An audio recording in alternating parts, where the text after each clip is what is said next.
लोग बाप बन चुके हैं। सो हम खुदा की शुक्रगुजारी करते हैं इसके। मेरे अजीजों, जब हम आज के जदीद मुआशरे का बखूबी मुतालिया करते हैं तो इंसानी जिंदगी में बाप होना जिंदगी के सफर में अजीम तरीन बरकतों में से एक बरकत है। हर फर्द बशर को जब बाप बनने का एजाज हासिल होता है तो वो अपने आप में महसूस करता है कि वो दुनिया का दौलतमंद और अजीम इंसान है। जब हम आज के जदीद मुआशरे का बखूबी मुतालिया करते हैं तो हर तरफ हमें नफ्सा नफ्सी का आलम मिलता है। आज की दुनिया में किसी भी फर्द बशर के पास वक्त ही नहीं कि वो अपने बाप के पास बैठे। आप अपने बाप के पास कितनी देर बैठते हैं? आप अपने बाप के साथ कितना टाइम स्पेंड करते हैं? ये वही बाप है जिसने आपको अपने कंधे पे उठाकर आपको स्कूल छोड़कर आया। ये वही बाप है जिसने मेहनत मजदूरी करके आपकी जरूरियात को पूरा किया, जिसने मेहनत मजदूरी करके आपको पढ़ाया लिखाया और आप इस काबिल हुए कि आप किसी दूसरे मुल्क में जाकर नौकरी कर सकें। अगर आप किसी अच्छे ओहदे पर फायज हैं तो ये आपका कोई कमाल नहीं है, इसके पीछे आपके बाप की अनथक मेहनत है। अगर आपके पास गाड़ी है तो जब आप गाड़ी में बैठते हैं तो इस बात को भूल ना जाए कि इसके पीछे आपके बाप की मेहनत है, जो उसने मेहनत के साथ आपको इस मुकाम पर पहुंचाया कि आप इस काबिल हो सके कि गाड़ी खरीद सके। अगर आपके पास बहुत अच्छा घर है, आलीशान बंगला है, तो इस बात को मत भूल जाए कि आपके बाप ने भूखे रहकर, आपके बाप ने मेहनत मजदूरी करके, आपके बाप ने किसी से उधार लेकर, किसी से कर्ज लेकर आपकी एजुकेशन पे पैसा लगाया और आप इस काबिल हुए कि आप अब इंजीनियर हैं, आप डॉक्टर हैं, आप किसी अच्छे ओहदे पर फायज हैं। मत भूल जाएं, इसके पीछे आपके बाप की अनथक मेहनत है।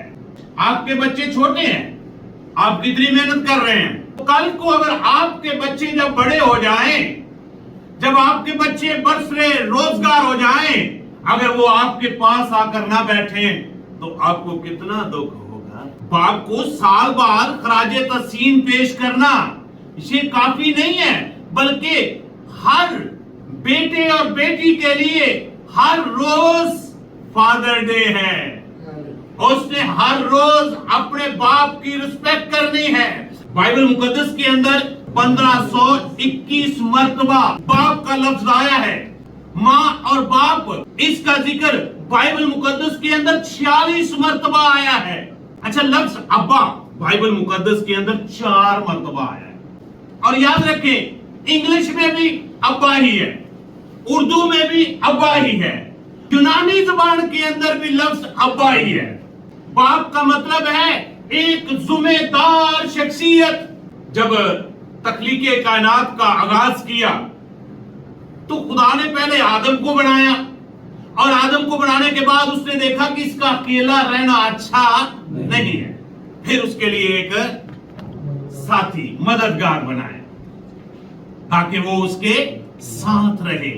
फिर उनको बरकत दी और उन्हें कहा कि बढ़ो और फलो और जमीन को मामूरो महफूम करो, कि आप जिस तरफ भी नजर उठाकर देख लें आपको बशरियत इंसानियत ही नजर आती है। हर इंसान के ब्लड का रंग एक ही है, क्योंकि ये नस्ले इंसानी से पैदा हुए और नस्ले इंसानी कहां से चली? बाप से। याद रखिए कि खुदा के अंदर बहुत सारी सफात पाई जाती है। खुदा बाप लोगों से प्यार करता है। इसी खूबी को खुदा ने जमीनी बाप के अंदर रखा हुआ है। बाप अपने बच्चों के साथ मोहब्बत करता है, बाप अपने बच्चों के साथ प्यार करता है। खुदा बाप लोगों पर शफकत करता है, इसी तरह हर बाप अपने बच्चों के साथ शफकत से पेश आता है। खुदा बाप लोगों की हिफाज करता है। यही खूबी खुदा ने जमीनी बाप के अंदर रखी हुई है। बाप अपने बच्चों की हिफाज करता है, خدا باپ مہیا کرتا ہے. اسی طرح خدا نے یہ خوبی بھی اس زمینی باپ کے اندر رکھی ہوئی ہے کہ وہ اپنے بچوں کے لیے دکھ میں تکلیف میں چاہے کسی سے وہ لون لے, چاہے کسی سے ہدار لے, چاہے کسی سے بیاج پہ پیسے لے, چاہے سود پہ پیسے لے, وہ اپنے بچوں کی ضروریات کو پورا کرتا ہے. ان کے بیگ لے کر دیتا ہے, ان کو جوتے لے کر دیتا ہے, ان کو کپڑے لے کر دیتا ہے, ان کی خوراک کا انتظام کرتا ہے, کیونکہ باپ کے اندر خدا نے یہ خوبی رکھی ہوئی ہے کہ وہ مہیا کرنے والا ہے. خدا کے اندر ایک اور خوبی ہے کہ خدا سوچتا رہتا ہے ہمارے بارے میں, اچھا منصوبہ رکھتا ہے, اور یہی خوبی خدا نے ہر زمینی باپ کے اندر رکھی ہے, اور وہ بھی اپنے بچوں کے مستقبل کے لیے سوچتا رہتا ہے کہ میرا بچہ اس زمانے کے اندر کیسا ہو, وہ زوراور ہو, کامیاب ہو, اچھی جاب اس کو ملے, اچھا پڑھا لکھا ہو. زبور نمبر 112. مبارک ہے وہ آدمی جو خداوند سے ڈرتا ہے. سب سے پہلی خوبی اس میں کون سی ہونی چاہیے باپ کے اندر, کہ وہ خدا سے ڈرنے والا ہو, وہ خدا کے حضور دعا کرنے والا ہو, خدا کے حضور پرستش کرنے والا ہو. اگر کوئی باپ خود دعا نہیں کرتا تو اس کے بچے دعا کریں گے؟ اگر باپ خود پرستش نہیں کرتا اس کے بچے پرستش کریں گے؟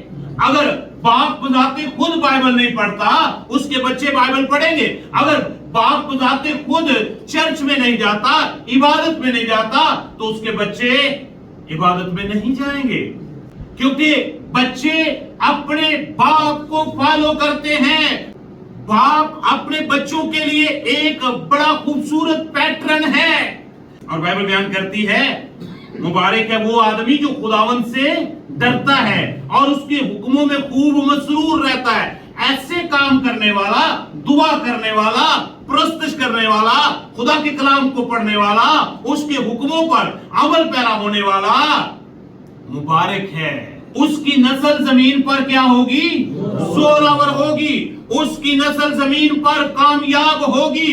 اس کی نسل زمین پر اچھی جاب سے اسودہ ہوگی. اگر آپ چاہتے ہیں کہ آپ کے بچے کامیاب ہوں تو پھر آپ کو بہت ساری چیزیں اپنے بچوں کی خاطر چھوڑنی ہوگی. اگر آپ سگریٹ پیتے ہیں اپنے بچوں کی خاطر اس سگریٹ نوشی کو چھوڑ دیں. اگر آپ دعا کرنے والے نہیں ہیں اپنے بچوں کی خاطر اپنے گھر میں ہر روز دعا کرنی شروع کر دیں. اپنے بچوں کو لے کر چرچ میں جانا شروع کر دیں. کسی اتوار بھی ناغہ نہ کریں. جب آپ بچوں کو ایک پیٹرن دیں گے, بچوں کو ایک نمونہ دیں گے, تو آپ کے بچے اس زمین پر زوراور ہوں گے, کامیاب ہوں گے اور برکتوں سے مالا مال ہوں گے. راست بازوں کی اولاد مبارک ہوگی, آپ کی اولاد بھی مبارک ہوگی. مال و دولت آپ کے گھر میں ہوگا, آپ کو کسی چیز کی کمی نہیں ہوگی. آپ کا نام روشن کرنے کے لیے آپ کو ان کے لیے ایک پیٹرن بننا ہے, آپ نے ان کو سکھانا ہے. پھر آپ ایک عظیم باپ بن سکتے ہیں, اور پھر آپ کی اولاد اس زمین پر زوراور ہوگی. اور خدا آپ سب کو اپنے اپنے بچوں کے لیے ایک پیٹرن کے طور پر پیش ہونے کی توفیق عطا کرے.